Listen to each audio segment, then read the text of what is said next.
जो प्रकार आम गीत गाइलु प्रभु मु दिनहीन मु पापी अकिंचन मते मनटिए दियो जे प्रकार मु भजुथिबी तुम नाम।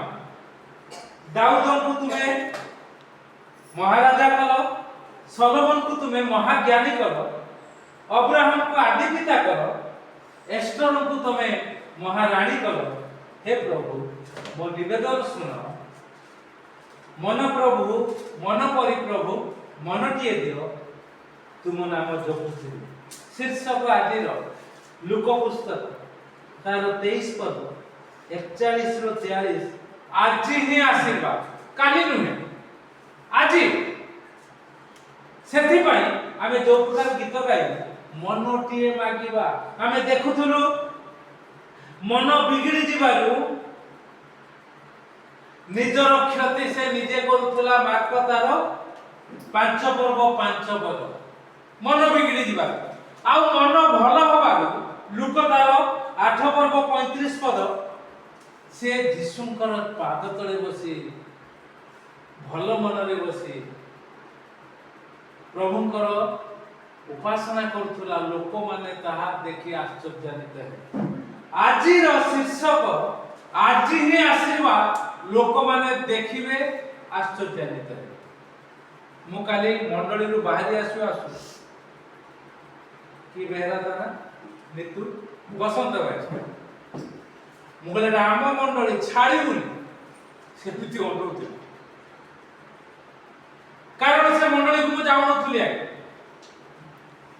प्रति मासर गोटे रविवार वाक्य मते सेठी दिया पाळी दिया जाउछला। तापरे कोन हला के जानी एबे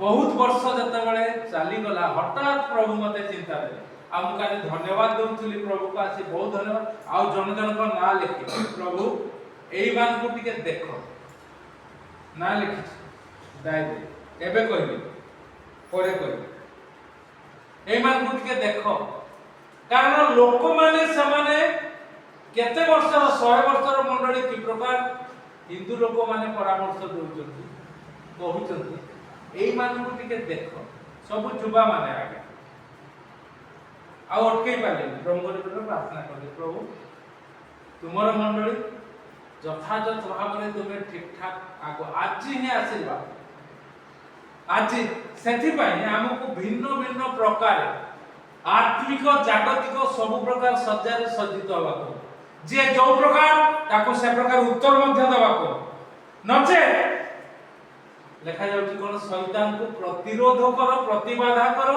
तेबे जाई केते अध्याय केते पद प्रथम पितर शैतान को प्रतिरोध करो याकूब पुस्तक रे मध्ये लेखा जाउची प्रतिरोध न करे मंडली रे भी शैतान अछि शैतान को दिया जाई जे पृथ्वी का से सबुठी प्रवेश करियो किंतु आपन को मते ताकू प्रतिरोध करबा भिन्न ढंग भिन्न भाव प्रतिरोध कोले जाई सी आमन कोटरु पळेबो सिंह प्राय गर्जन करी ग्रासी बुलु अछि केते बेले कहा को ग्रासीबो ताकू प्रतिरोध करो तेबे सी तुम निकटरु पळाई जीवो प्रतिरोध करबा को आज आशीर्वाद पाइबा को हेले हमको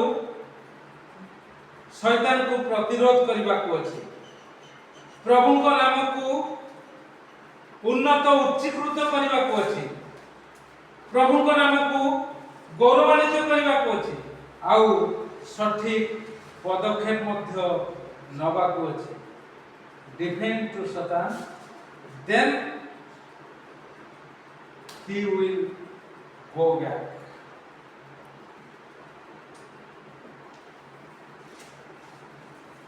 हमें जो पढ़ुचु लुक तार 23 पर्व 41 रु 43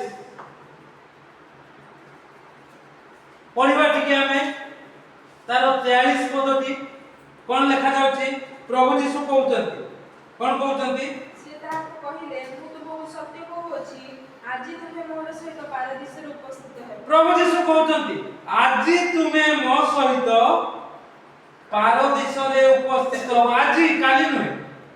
ତମେ ପ୍ରାର୍ଥନା କରିଛ, ମୁଁ ଶ୍ରବଣ କଲି, ଆଜି ତୁମେ ମୋ ସହିତ ପାରଦୀସରେ ଉପସ୍ଥିତ ହେବ। ଆଜି କାହିଁକି କହିଲେ ତା ଉପର ପଦ ପଢ। ସେ କହିଲା, ହେ ଯୀଶୁ, ଆପଣ ନିଜ ରାଜ୍ୟରେ ପ୍ରବେଶ କଲେ ମୋତେ ସ୍ମରଣ କରିବେ। ଦୁଇ ଜଣଙ୍କର ବିଷୟ ଆମେ ଦେଖୁଛୁ। ଦୁଇ ଜଣଙ୍କର ବିଷୟ। ଜଣେ କହୁଛି ତୁ ଯଦି ପ୍ରଭୁଙ୍କର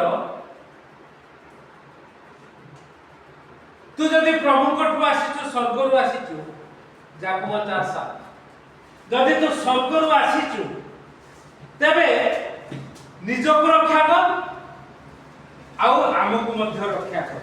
କିନ୍ତୁ ଆଉ ଜଣେ ଅତି ସନ୍ତର୍ପଣର ସହିତ ଦୁଷ୍କର୍ମ କରିଛନ୍ତି। ପ୍ରଭୁ ଯୀଶୁ ଦୁଷ୍କର୍ମ କରିନାହାନ୍ତି, ସେ କଥାକୁ ସେ ବୁଝି ଯାଉଛି।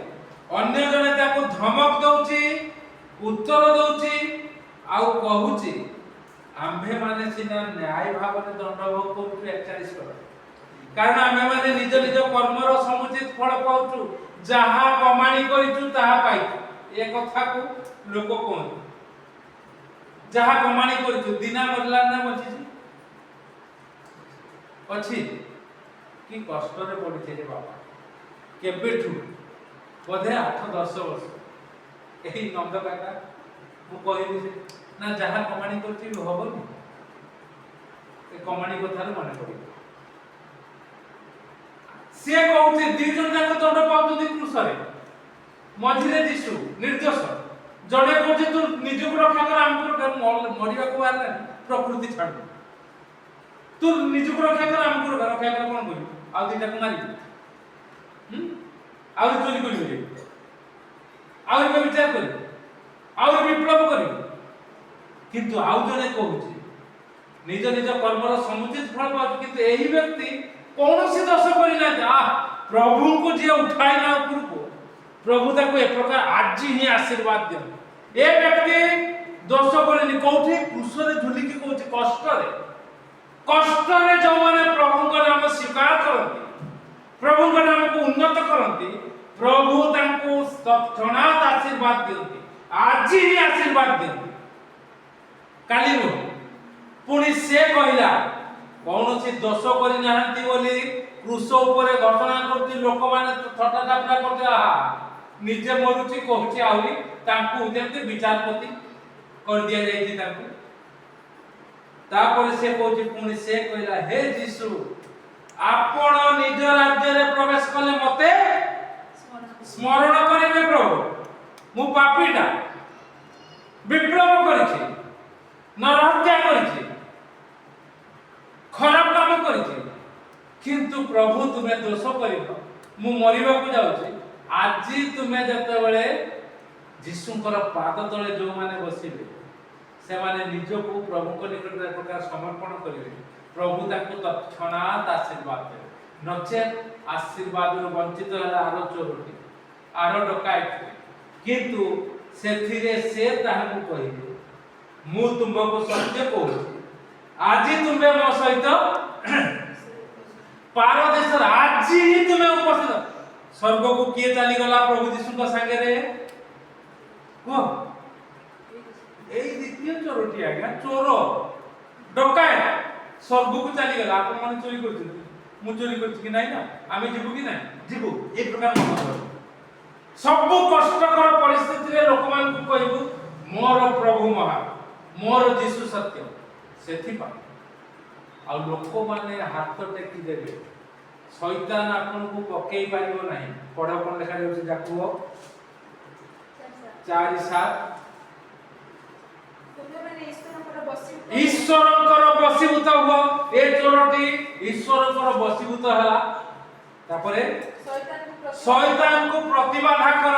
ଇଏ ପ୍ରତିବାଧା କଲା, ଲୋକଙ୍କ ଆଗରେ କହିଲା ଇଏ ଆମେ ଦୋଷ କରିଛୁ, କମାଣିର ଫଳ ପାଉଛୁ, ଇଏ ଲୋକ ଦୋଷ କରିନାହାନ୍ତି। ତାପରେ ତାହାଲେ